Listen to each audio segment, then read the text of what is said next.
This lesson is from the Old Testament. We witness in it the faith and leadership of Jehoshaphat under pressure. King Jehoshaphat was a descendant of King David, who ascended to the throne of Judah, the southern half of the divided Israel.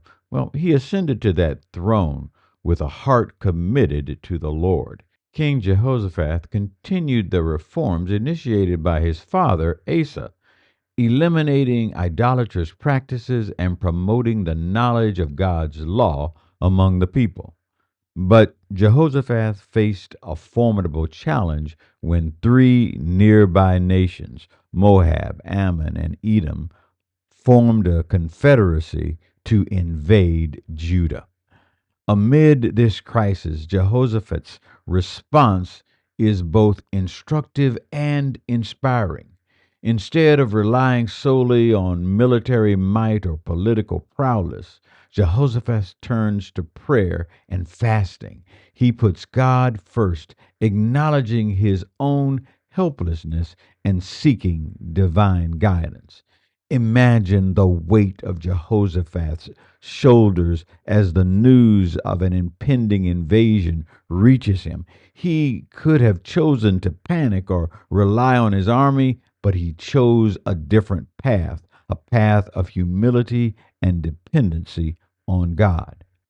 The king's humility in this case was particularly noteworthy given the times. We were living in a period in a culture where kings were expected to exude strength and confidence. But Jehoshaphat openly admits his fear and vulnerability in this situation. Imagine what would happen to a modern day president if they did that kind of admission. Their popularity ratings would go down.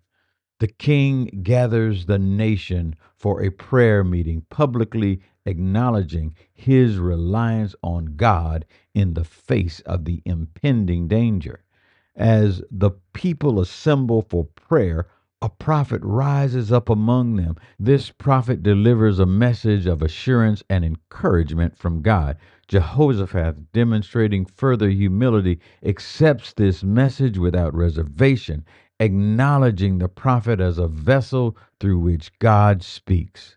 This response to this divine message is remarkable.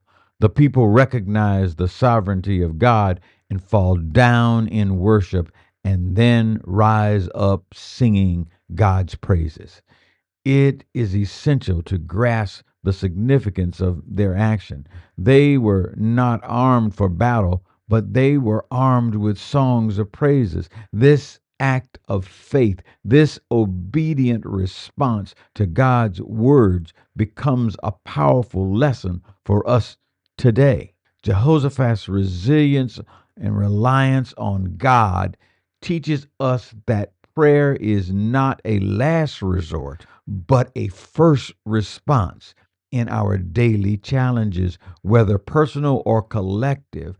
Our immediate instinct should be to seek God's guidance and intervention instead of succumbing to panic and anger or being over reliant on our own strength. We must follow Jehoshaphat's example and prioritize prayer and reliance on God. The people marched to the battlefield.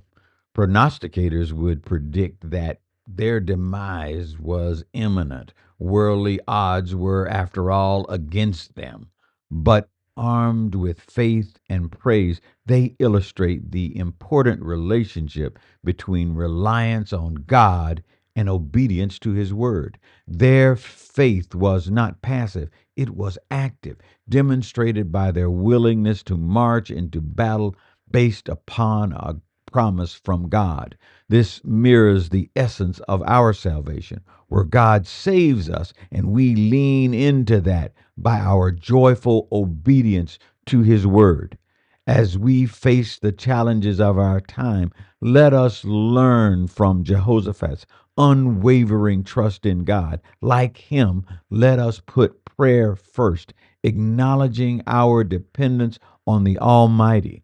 Let our faith be vibrant and active, expressing itself through obedience to God's words. And may we stand firm, armed with the powerful weapon of prayer, knowing that our victory ultimately rests in the hands of God. That's the lesson for this week. Have a great week.